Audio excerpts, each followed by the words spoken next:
Bonjour chers élèves et bienvenue dans la suite du corrigé du National 2020, option sciences maths. Dans cette deuxième partie, je vais traiter la suite de la physique, c'est-à-dire la partie ondes, partie nucléaire et la partie électricité.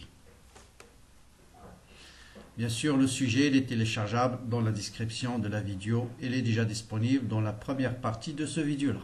Dans la partie ondes, vous avez deux petites questions. Première question, on vous dit propagation des ondes mécaniques et des ondes électromagnétiques. Donnez juste le nombre d'affirmations justes parmi les affirmations suivantes. Donc, à vous de donner. Vous avez 4 affirmations. Vous allez répondre par 1, 2, 3, 4 au 0. Donc, les ultrasons sont des ondes longitudinales. Donc, vrai. Les ultrasons sont des ondes électromagnétiques. C'est faux. La fréquence d'une onde ultrasonore varie en passant de l'air à l'eau. La fréquence ne change pas. Donc, c'est faux. Si je double la fréquence, la vitesse est divisée par 2, c'est vrai. Pourquoi? Parce que vous avez la relation lambda est égal à t fois la vitesse, ou bien la vitesse sur la fréquence. Autrement dit, la vitesse est égale à lambda fois la fréquence. Donc si vous multipliez la fréquence par 2, la vitesse va être multipliée par 2. Si vous divisez plutôt la fréquence par 2, donc vous la remplacez par f, vous la remplacez par f' sur 2, vous voyez bien que lambda f' va être égal à 2 fois v. Donc la vitesse v', ça va être 2 fois. Donc là, il suffit de répondre, d'écrire le nombre 2. Donc, de bonnes réponses. Bien. Question 2, recopiez sur votre copie le numéro de la question et écrire à côté parmi les 4 propositions, proposer la réponse juste sans donner aucune justification ni explication. Voilà.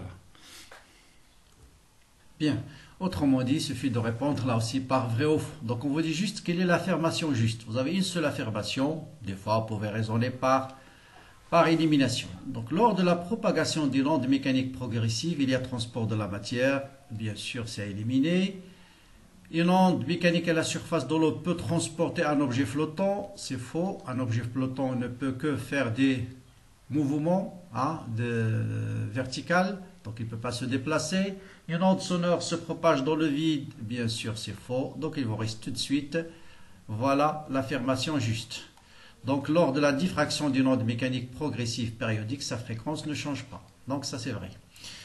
Pour deuxième question, le son émis par un haut-parleur est une onde mécanique longitudinale. Bon, c'est vrai. Et vous pouvez arrêter. Les autres, automatiquement, ils sont fausses. Donc mécanique transversale, c'est faux. Électromagnétique transversale, le son n'est pas une onde électromagnétique, ni transversale, ni verticale. Bien, on passe à la troisième question. Un faisceau laser de fréquence 4-10-14, donc c'est un exercice de diffraction très simple, éclairé par une fente verticale de largeur A, on place un écran. On vous donne la distance D, on vous donne la longueur de la tâche centrale, la vitesse de la lumière. Faire le schéma, trouver la largeur, on change le faisceau par une onde lumineuse monochromatique de longueur, donc de longueur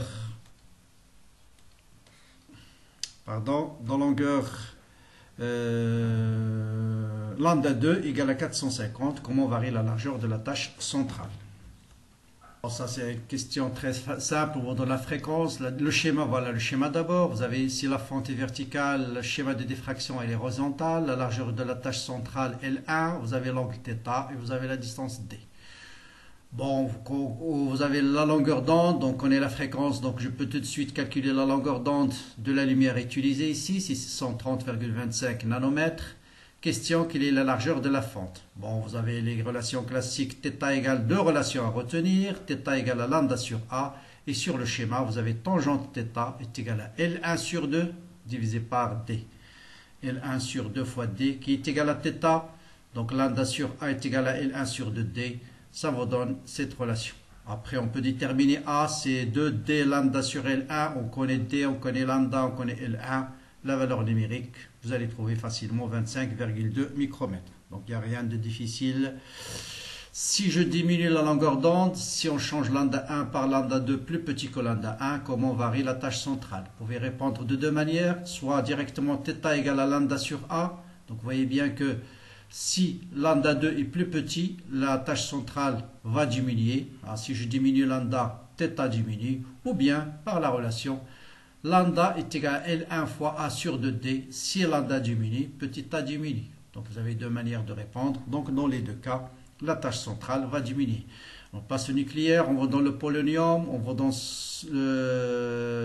les différentes masses de l'hélium, du plomb, du polonium, une unité de masse atomique à quoi est égale à mégaélectronvolt, tout ça, on vous donne que est très toxique. La dose maximale du polonium que peut supporter le corps humain correspond à une activité de 740 becquerels. Écrire l'équation de la désintégration du polonium, calculer en MEV l'énergie libérée par la désintégration d'un noyau, déduire l'énergie libérée par 10 grammes. Tout ça, c'est des questions classiques. Un laboratoire reçoit un échantillon après une durée de 245 heures 37 minutes de la date de sa réception. On mesure l'activité, on trouve qu'il a diminué, c'est là il faut faire attention, il a diminué de 5%. Donné en jour la valeur de la demi-vie du polonium. Donc, seule question, il y a une petite réflexion, c'est celle-là, c'est dans le mot activité a diminué. Bon, allons-y, là aussi je vais passer rapidement. Donc, désintégration du polonium, émission d'un alpha. Donc, bien sûr, après, vous avez 84 moins 2, c'est 82. 210 moins 4, c'est 206. L'énergie libérée, c'est delta mc carré. Vous avez tout. Vous calculez delta m en unité de masse atomique multiplié par 900 et quelques mégaélectronvolts. Ça vous donne 5,48 mégaélectronvolts. Donc, ça, c'est l'énergie libérée par un seul noyau. Pour calculer l'énergie libérée par 10 grammes, il suffit de chercher le nombre de noyaux dans 10 grammes. Pour trouver le nombre de noyaux dans 10 grammes, il suffit de diviser la masse du noyau, la masse de 10 grammes, par la masse d'un noyau. On vous donne la masse du noyau en unité de masse atomique, c'est 209, multiplié par la valeur d'une unité de masse atomique en kilogrammes, et ça vous donne à peu près 2,86, 10 puissance 21 noyaux. Donc là, c'est... Si on vous donne la masse du noyau, pour connaître le nombre de noyaux dans une masse donnée, vous divisez juste la masse par la masse du noyau. Donc, ça c'est l'énergie libérée par un seul noyau. Donc, l'énergie libérée par 10 grammes, c'est le nombre de noyaux, fois l'énergie libérée par un seul noyau, et ça vous donne 1,57, 10 puissance 22 mégaélectronvolts. Pour le transformer en joule, vous remplacez juste 1 mégaélectronvolt par 1,6, 10 puissance 13, moins 13 joules, et vous allez trouver facilement 2,51 10 puissance 9 joules. D'accord? Donc 1 électronvolt c'est 1,6 10 moins 19 joules. 1 mégaélectronvolt c'est 1,6 10 moins 13 joules. Je passe à dernier exercice sur l'activité. On vous dit un échantillon reçoit après une durée de delta T, on mesure et on trouve que son activité a diminué de 5%. Donc c'est là où il faut faire attention un peu. Qu'est-ce que ça veut dire? L'activité a diminué de 5%. Donc vous avez ici un instant T à 0 et après un instant delta T, s'il a diminué de 5%, quelle est l'activité ici? Ça sera combien il reste? Donc il reste 5%, il a diminué de 5%, ça veut dire il reste 95%. C'est ça ce qu'il faut comprendre ici. Donc A de T, il vous reste 95% de A0. Voilà, après, vous avez une formule très classique de calcul de l'activité. Donc vous avez ça, je peux rappeler rapidement d'où il vient. Cette relation vient tout simplement de la définition de l'activité. A à l'instant T est égal à A0 à l'instant T0 exponentielle moins lambda delta T d'une façon générale. T moins T0. Donc vous faites A sur A0 est égal à exponentielle moins lambda T. Vous passez par le logarithme et vous allez trouver que T est égal à log de A0 sur A divisé par log de 2 fois T1 demi. Donc on connaît que l'activité a diminué de 5%, voilà la seule phrase qu'il faut bien retenir, ou bien il faut déduire à partir de l'énoncé. L'activité à l'instant T, ça sera 95% de l'activité initiale. Voilà, ça veut dire A de T sur A0, c'est 0,95. Donc si vous connaissez A0 sur A de T, vous pouvez déterminer, bien sûr, T1 demi connaissant delta T qui est de 145 heures 37 minutes. Donc vous avez tout pour faire l'application numérique. Donc T1 demi est égal à T fois log de 2 divisé par log de A0 sur A. Donc T c'est 245, je vais le transformer en minutes, fois 60 plus 37, donc il est en minutes, fois log de 2 divisé par log de 1 sur 0,95. Le résultat que vous allez trouver c'est en minutes, bien sûr, il faut divisé par 24 par 60 pour trouver en heure. Ensuite, divisé par 24 pour trouver en jour. Et vous allez trouver 138,3 jours. Donc voilà, donc le seul point ici, c'est de comprendre que le fait que l'activité a diminué de 5%, ça veut dire à l'instant T, il vous reste 95%.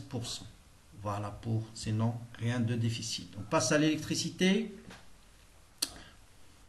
Donc là, vous avez un circuit RC classique, charge puis décharge. Donc voilà, qu'est-ce qu'il y a à noter ici? Vous avez un conducteur ohmique de résistance R. Là, vous avez un conducteur de résistance R1. On vous donne l'inductance de la bobine. On ajuste la capacité du condensateur sur une valeur C et on place l'interrupteur à T égale à 0 en position 1. Établir l'équation différentielle vérifiée par I. Solution de cette équation est déterminer A et taux, exprimer I en fonction des paramètres. Bon, tout ça c'est du cours. Les courbes A et B de la figure représentent l'évolution de l'intensité lorsqu'on ajuste la valeur de la capacité sur une valeur C1 puis sur une valeur C2 avec C2 supérieur à C1. Indiquez en justifiant votre réponse laquelle de ces deux courbes correspond à C1. Montrez que I est égal à 2,2 pour T est égal à taux. La capacité de condensateur équivalent C1 montée en parallèle avec un condensateur de capacité C2, c'est 10 microfarads. Montrez que c'est 1. Donc voilà la question à mon avis où il y a vraiment des réflexions. Ensuite, déterminer la valeur de R donc, et de E. Et en deuxième partie, on va utiliser la décharge du condensateur. Là aussi, il y a une question très très importante. J'ai rarement vu ce type de question dans les sujets précédents. Ah, d'accord, on vous demande d'établir l'équation différentielle vérifiée par I de R, ça c'est classique, mais surtout trouver la valeur de R1 à partir de cette courbe. Et là, je vous demande de bloquer la vidéo et celui qui l'a trouvé, vraiment, c'est qu'il a très très bien compris ce que c'est que le circuit RC. Bon, allons-y donc. Bon, je passe rapidement sur les choses de base. Donc la loi pour déterminer l'équation vérifiée par I. Bon, je l'ai fait, je ne sais pas combien de fois dans les vidéos. Toujours loi d'activité des tensions. Pour trouver l'équation vérifiée par I, toujours il faut dériver cette équation-là. Donc la dérivée de E c'est 0. U de C c'est Q sur C. La dérivée c'est 1 sur C, D de Q sur D de T c'est I. Et puis I de R c'est R fois I. Donc je dérive, ce sera R D de I sur D de T. Donc voilà l'équation différentielle. Bon, je vais peut-être l'expliquer doucement. Vous dérivez cette fois-ci, vous allez avoir D de E sur D de T est égal à D de I de C, c'est-à-dire D de Q sur C sur D de T, plus R, D de I sur D de T, parce que R est constante. Ça, c'est égal à 0. D de Q sur C, c'est une constante, je la sors, il va rester D de Q sur D de T qui est I, et puis plus R, D de I sur D de T. Voilà. Donc ensuite, voilà, donc équation différentielle, déterminer l'expression de I en fonction des paramètres de circuit, on vous donne I égale à A exponentielle moins T sur taux, donc la dérivée c'est moins 1 sur taux, je remplace dans l'équation différentielle. Si je factorise par A exponentielle moins T sur taux, qu'est-ce qui va rester? Donc là, si vous factorisez, ici, vous allez trouver A exponentielle moins T sur taux, facteur de quoi? Facteur de 1 sur RC moins 1 sur taux égale à 0. Donc ce terme égale à 0, ça veut dire taux égale à RC. Donc voilà pour les deux premières questions. On a déterminé taux, il nous reste la constante A. Toujours pour la constante A, il faut revenir aux conditions initiales. Donc à T égale à 0, le condensateur était déchargé. Donc I de C à T égale à 0 égale à 0. U au bord du générateur c'est E. Au bord de la résistance, c'est R fois I0. D'accord? Donc R fois I0 est égal à quoi? En remplaçant dans l'équation I est égal à A exponentielle moins T sur taux. Donc je vais le faire ici. Donc on vous dit que I, c'est A exponentielle moins T sur taux. Ça veut dire I de 0 est égal à A. Voilà, R fois I0 est égal à RA.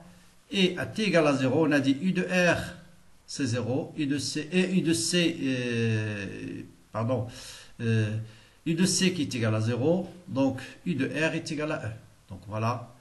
Donc U de R, c'est R fois I de 0, c'est R fois A qui est égal à E. Donc A est égal à E sur R. Voilà, A est égal à E sur R. Maintenant, vous avez deux courbes de capacité, une pour C1 et une pour C2, et on vous dit C2 est supérieur à C1. Donc laquelle qui correspond à C1. Bon, là, il suffit de raisonner sur les constantes de temps. Vous avez taux est égal à R fois C.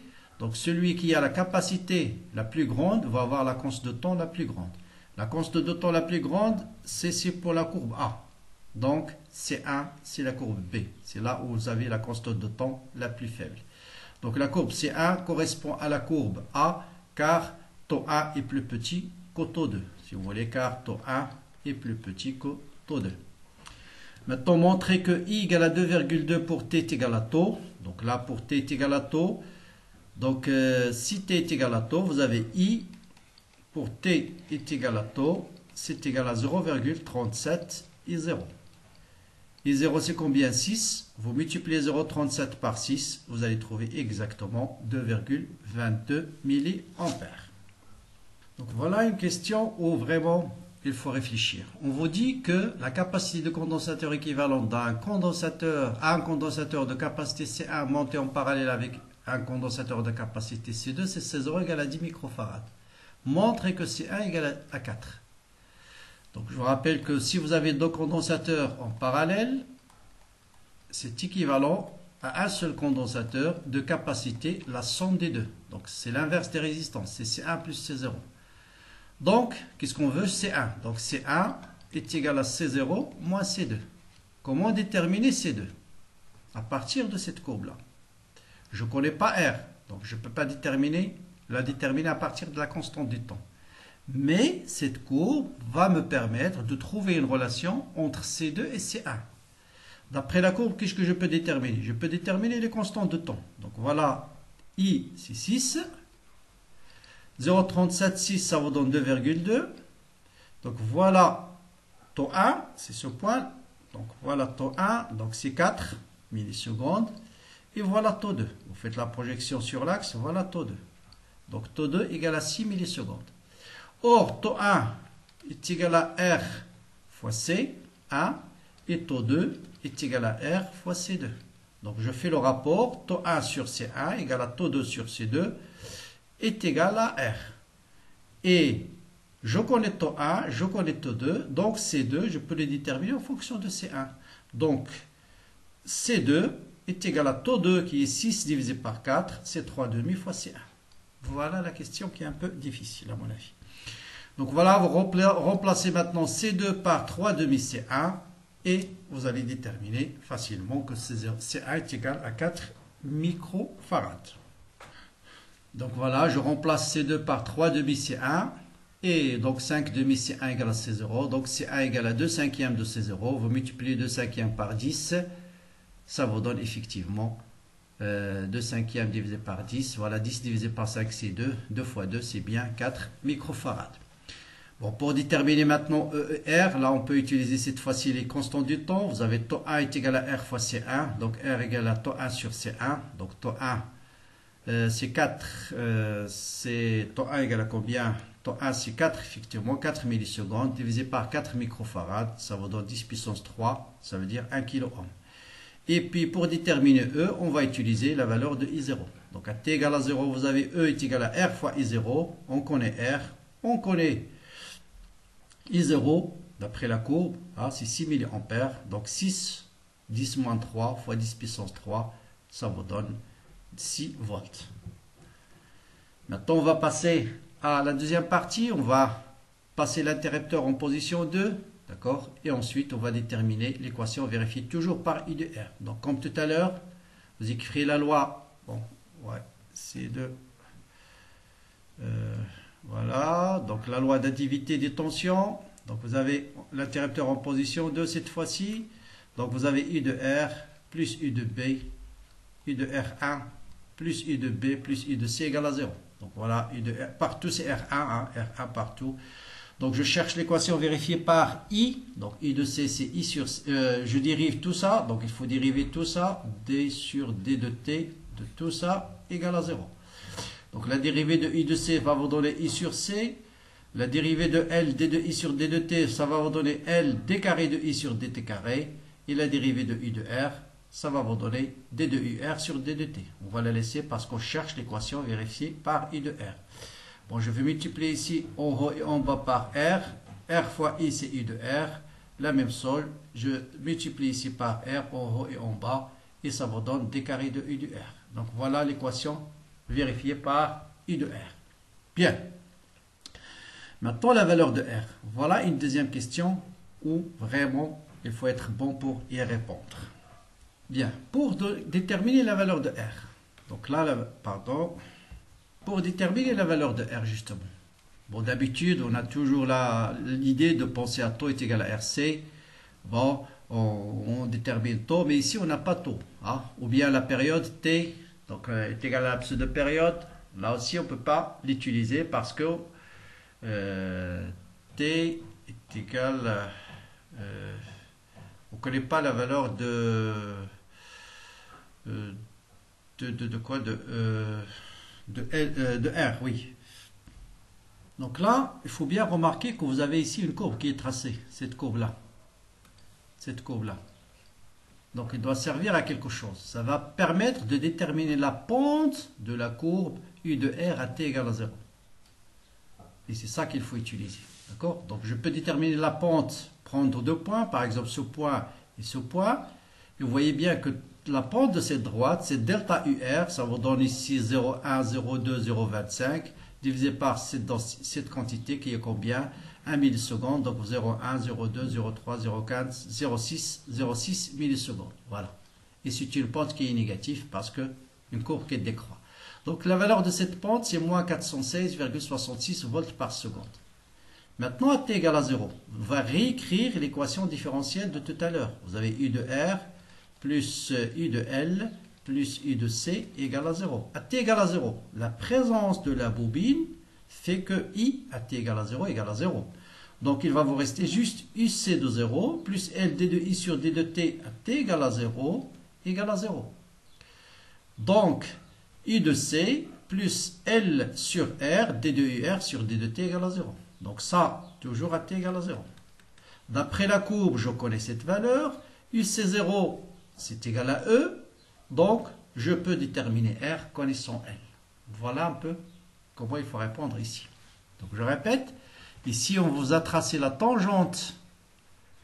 Tangente à T égale à 0. Donc, il faut bien penser à l'utiliser.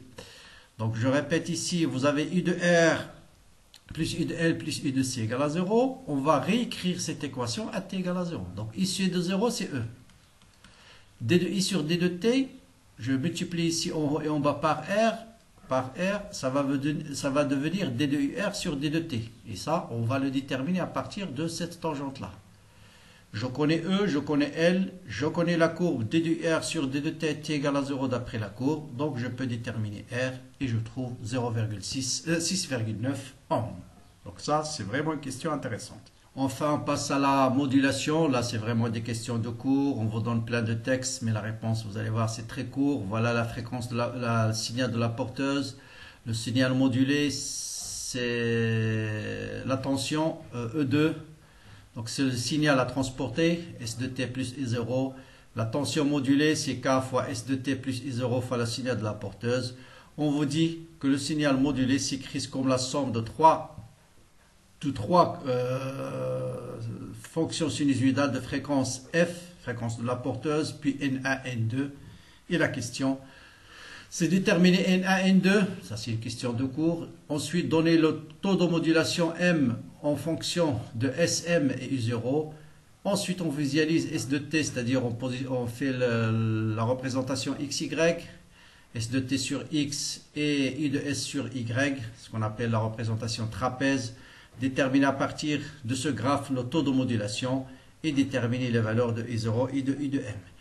Bon, ça, j'ai rappelé ça dans le cours, donc ça, vous n'êtes pas censé le rappeler. Il suffit juste de connaître que le signal modulé va être décomposé en trois signaux sinusoïdales de fréquence FP, FP moins FS et FP plus FS. Donc N1, ça va être FP plus FS en fait, et FP moins FS. Donc là, Vous avez FP, c'est 10 puissance 5 et FS 10 puissance 3. Donc 10 puissance 5 plus 10 puissance 3 et 10 puissance 5 moins 10 puissance 3 et vous avez N1 et N2. Bon, voilà la démonstration, mais on ne vous demande pas ici la démonstration, c'est des choses qui sont faites dans le cours. Vous savez qu'un signal modulé peut être décomposé, sinon reportez-vous à la vidéo sur la modulation. J'ai expliqué comment on arrive à ces expressions-là. Bien, voilà la représentation trapèze, donc ce qu'on appelle représentation XY. Bien sûr, le taux de modulation c'est SM sur E0. Et à partir de la représentation trapèze, vous pouvez déterminer le taux de modulation, c'est Umax moins Umin divisé par Umax plus Umin. Donc on vous donne ici Umax c'est 2 volts, Umin c'est 0,4 je crois, voilà 0,4. Oui, donc vous faites 2 moins 0,4 sur 2 plus 0,4, ça vous donne 0,66. Donc M est inférieur à 1, on a une bonne modulation. Et puisque M égale à 2 volts, vous pouvez déterminer aussi I0 égale à SM sur petit m, c'est 3 volts. Bon, ça c'est vraiment des questions juste d'application de cours.